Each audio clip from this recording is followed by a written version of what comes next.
Comment rendre une Web API ASP.NET Core multilingue? On va voir ça tout de suite. Créons un nouveau projet simplement en ASP.NET Core complètement vide. En .NET 9, c'est très bien. Voilà, on a notre projet de base. Alors si on regarde, on a notre programme.cs comme d'habitude, avec un map dans le vide. Ici, on va faire ce qu'on fait d'habitude. Donc on va ajouter déjà on n'est pas obligé d'ajouter un contrôleur ici pour notre cas. On va rajouter juste un petit dossier où on va mettre toutes les ressources dedans. Et on va l'appeler exercice. Voilà. Et dedans, on va ajouter un resix. Donc, nouvel élément. On va appeler donc notre fichier, ça va être, je ne sais pas moi, translations.resix. Le resix, c'est celui de base, c'est-à-dire c'est celui dans la langue qu'on appelle la langue neutre, la langue de default, la langue par défaut. C'est-à-dire, s'il ne trouve pas les cultures, parce qu'en fait, quand on change de langue, on change de culture du trait principal. La culture, c'est FRBE, la langue pour tel pays, la langue française de Belgique. NLBE, c'est la langue néerlandaise de Belgique. DEBE, c'est la langue Dutch, donc allemande, de Belgique. Tout ça, c'est ce qu'on appelle la culture. Et la culture, en fait, va venir s'ajouter dans le resix. Donc vous allez voir, ici, si je viens dessus, on va considérer que la culture par défaut, c'est l'anglais. Donc on va mettre par exemple un petit message. Donc, le message, ça va être hello. La valeur neutre, ça va être hello world. Voilà, ça c'est le message par défaut. On va considérer que c'est de l'anglais. Et ici, on va pouvoir, on a l'explorateur de ressources. Ça, c'est pour ajouter des ressources, pour les supprimer. Ici, c'est pour checker les ressources en double. C'est pour ajouter des colonnes. Les colonnes, en fait, c'est là-dedans qu'on va avoir les différentes langues qu'on peut citer. Alors, pour ajouter une nouvelle langue, c'est simple, on peut ajouter un nouveau resix. On pourrait le faire comme ça, donc je vais vous montrer. Si on ajoute un nouveau resix, on va ajouter par exemple ici donc le même nom, donc toujours translations. Point, ici on va mettre la culture, donc moi je vais mettre fr-be.resix de nouveau. Là, si on regarde dans notre explorateur de ressources, normalement maintenant dans les colonnes, on a FRBE. Et ça, c'est la traduction pour français Belgique. Et là, on peut mettre bonjour le monde. Alors, vous allez me dire, mais comment on peut utiliser maintenant ça? Eh bien, on a plusieurs solutions. On pourrait très bien dire ici,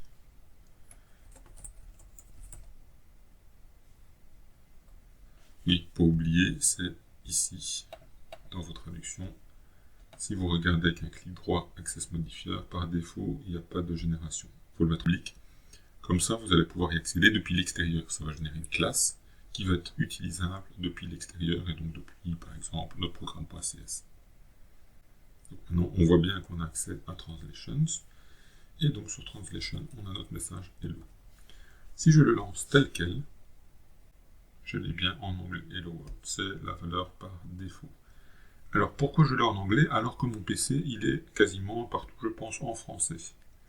Parce qu'en fait, rien n'est installé pour pouvoir dire celui qui m'appelle, qui m'envoie la requête, va passer aussi sa culture et je vais en tenir compte. Pour ça, on va voir tout de suite qu'est-ce qu'il faut faire. Première étape, on va ajouter certains packages NuGet.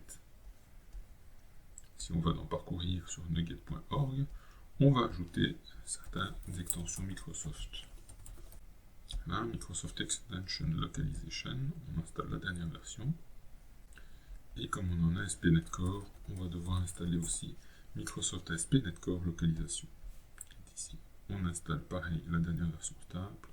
Voilà, à présent, c'est installé. On revient dans notre programme.cs. Ici, on a ce qu'on appelle notre builder, vous vous souvenez. C'est sur lui qu'on va builder notre app, mais c'est lui aussi qui contient la liste des services qu'on va lui dire d'ajouter pour pouvoir gérer certaines choses avant de se builder. Gérer par exemple les contrôleurs, l'authentification, etc. Mais aussi gérer, donc là on va mettre add, les localisations. Ça c'est pour gérer les localisations en général, mais on a aussi pour gérer les localisations qui viennent des requêtes. On peut toujours configurer certaines options, mais ça je ne vais pas les montrer ici, je ne vais pas m'attarder. Bien que je me demande si on n'est pas obligé. Si, on est obligé. Alors ici, dans localisation, soit on le laisse comme ça, soit on peut lui dire vraiment ne va chercher que dans le dossier ressources. Donc ça on pourrait très bien faire. Option.ressources pass égale /resources. Pas besoin du slash. Voilà. Et pour nos options ici, là c'est un peu plus complexe. Là on va devoir vraiment lui citer toutes les supportées de culture en UI et en normal. Donc on va lui donner une liste qu'on va répéter des deux côtés. Donc si vous regardez, les supportées de culture c'est simplement une liste de strings. En effet, si on fait 20. Alors jusque maintenant, on a ajouté tout ce qu'il fallait pour pouvoir gérer les cultures. On a buildé notre app et maintenant vous vous souvenez, c'est ici qu'on fait le mapping, mais c'est aussi ici qu'on va lui dire de maintenant les gérer. Si vous regardez, vous avez Use Request Localizations. C'est là qu'on va lui dire utilise les localisations de requêtes. Et voilà. Et donc maintenant, si on le relance, normalement, on va voir notre message Hello en français. Parce que notre navigateur qui appelle, oui, j'ai fait une petite erreur, ce sera mieux comme ça. Donc je disais, maintenant, normalement, voilà, notre navigateur qui est en français fait un appel ici en français. Fait un appel à la Web API, elle reçoit bien ma requête et donc elle gère bien ma requête en disant je gère le FRBE, le NLBE. J'ai vu que c'était du FRBE puisqu'il est en français et qu'il est en Belgique. Ben voilà, je le traduis avec le ResX FRBE. Et voilà, rien de plus simple. Si mon navigateur était en néerlandais, ben à ce moment-là, on aurait le message en néerlandais. Comme on n'a pas le NLBE, ben il passerait sur le ResX par défaut, donc il l'afficherait en anglais.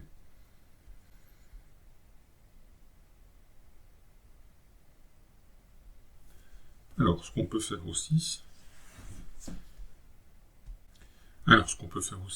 c'est changer dans notre navigateur. Ici, par exemple, j'utilise Chrome, ben là, on peut facilement changer, dans le sens où, si on vient ici, dans les paramètres, voilà, on a la langue, il suffit de mettre en premier une autre langue, on va la placer en premier, on est en anglais, je referme, mon navigateur est à présent en anglais, si je le relance, vous allez voir que ma requête vient de mon navigateur, qui lui est en anglais. Il a vu que ma requête venait d'un navigateur anglais, il a renvoyé une réponse en anglais simplement. Donc ici on a vu comment l'utiliser directement. Donc là on utilise directement les ResX. Maintenant, si on est dans un contrôleur, on ne va peut-être pas directement utiliser les ResX, on va utiliser autre chose. Je vous montre tout de suite. On va rajouter notre dossier pour les contrôleurs. Et on va ajouter un petit contrôleur, un Hello contrôleur.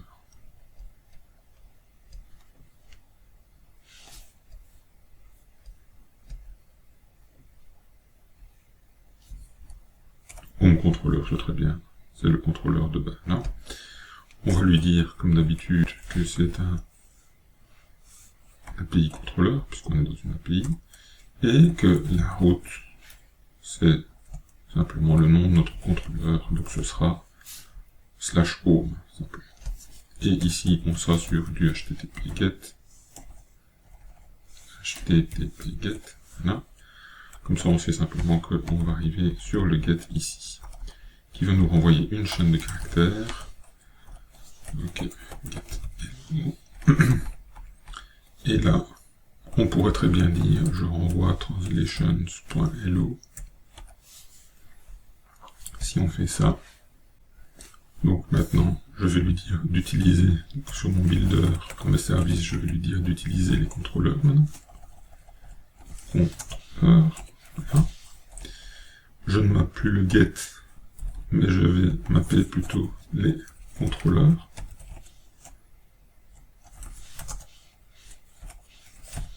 Voilà. Et donc là, normalement, le slash tout court ne va plus rien donner. Il faut vraiment que je l'aille sur /home, puisque mon contrôleur s'appelle home controller. Et là, j'ai bien hello world. Alors, si on regarde la langue de mon navigateur, ici, pourtant, je suis bien en français en premier. Et pourtant, vous avez vu, ici, il me il m'a renvoyé la langue, mais en anglais. Alors pourquoi? Parce que là, à ce moment-là, quand on est dans un contrôleur comme ça, ou dans toute autre classe, on ne peut plus utiliser directement le resix comme ça. Je vous montre comment on fait. On va utiliser l'injection de dépendance avec un i localiseur, i-string localiseur 2, et là on lui donne ces translations qu'on va utiliser. Et donc ça va être translations. Voilà. Alors comment faire pour l'injecter? On va lui dire que quand tu appelles le contrôleur, tu dois lui injecter le string de localisation. Pas besoin de parenthèse. Voilà. Et donc maintenant, on va plus utiliser directement ça, on va plutôt faire translation 2, et là, on va lui passer hello. Donc en ASP.NET Core, je disais, c'est quand même mieux d'utiliser iString localiseur. Pourquoi? Parce qu'on a quand même une meilleure gestion derrière de tous les types de langages possibles. Il utilise vraiment un middleware qui vient s'insérer pour la gestion des localisations, et donc il va voir les accept language, il va regarder la langue du thread, etc. Et en plus, il va être beaucoup plus léger dans le sens où il va pas utiliser les traductions telles qu'elles sont là. Il va pouvoir utiliser différentes choses, et il va pouvoir aussi être intégré directement avec des libellés dans notamment certains attributs, etc. Donc, il y a beaucoup plus de flexibilité avec. Je vous montre, si jamais on veut lancer un curl pour voir dans différentes langues, si je fais un curl-h pour changer le header, et je vais mettre donc accept language, et je lui dis que je suis en FRBE sur mon truc ici, voilà, il m'affiche bien bonjour le monde. Si je lui mets que je suis en NLBE, comme il ne connaît pas NLBE, même s'il le supporte, il ne le connaît pas dans mes ressources, à ce moment-là, il me le renvoie dans la langue par défaut, Hello World. Mais il peut également gérer autre chose que les accept language. Je vous dis, il y a vraiment le thread qui peut gérer, il y a les différents paramètres de header qui peut y avoir. Il y a énormément de paramètres différents qui peuvent faire que c'est plutôt une langue qu'une autre. Et tout ça est beaucoup mieux géré avec le iString localiseur que directement avec l'utilisation de la ressource. Si jamais par exemple vous voulez l'utiliser pour la validation des données du modèle, vous pouvez faire l'error message égale une certaine valeur en chaîne de caractères, et il va les rechercher directement dans l'iString localization que vous avez cité. Donc par exemple si c'est celui de translation ou du modèle, il va aller rechercher les resix correspondant au nom du modèle dans le bon chemin, etc. avec ce nom-là. Donc voilà, c'est beaucoup plus c'est beaucoup plus vaste l'utilisation qu'on peut en faire, et c'est beaucoup mieux géré. Et donc voilà, c'est ce qu'on recommande. Et dernière petite chose aussi avec le iString localiseur, c'est que si jamais vous mettez une clé ici donc dans translation, au lieu de mettre hello, vous mettez une clé qui n'existe pas, il va vous renvoyer le nom de la clé au lieu de vous renvoyer une erreur. Vous allez me dire, mais c'est bizarre, c'est ce que je veux, une erreur, mais au tout début, quand on développe, on n'a pas forcément envie de mettre toutes les traductions. Donc qu'est-ce qu'on fait? On préfère avoir quelque chose qui nous renvoie le nom de la clé, en attendant, comme ça on peut tout développer, et après on commence à remplir nos traductions. On peut aussi utiliser le iString localiseur autrement qu'avec des resix. On pourrait l'utiliser avec des JSON et avec d'autres choses. Je ne vais pas rentrer dans le détail ici, mais voilà, c'est beaucoup plus flexible. C'est pour ça d'ailleurs qu'on recommande plutôt d'utiliser maintenant le iString localiseur. Depuis en tout cas ASP.NET Core, c'est le principal utilisé, plutôt que d'utiliser directement les resix. Et vous verrez qu'en Blazor, c'est pareil. J'espère que cette vidéo vous aura servi. N'hésitez pas à me dire en commentaire si ça vous a intéressé, si vous avez d'autres sujets qui peuvent vous intéresser, si vous avez déjà utilisé ou si vous l'avez utilisé autrement. Tout est bon à prendre et je suis preneur de tous les commentaires. N'hésitez pas non plus à vous abonner pour ne rien manquer, parce que je vais rajouter d'autres tutos gratuits encore, et plus tard des formations aussi un peu plus complètes. En attendant, je vous dis à très bientôt pour de nouveaux tutos pour du développement web facile. À bientôt.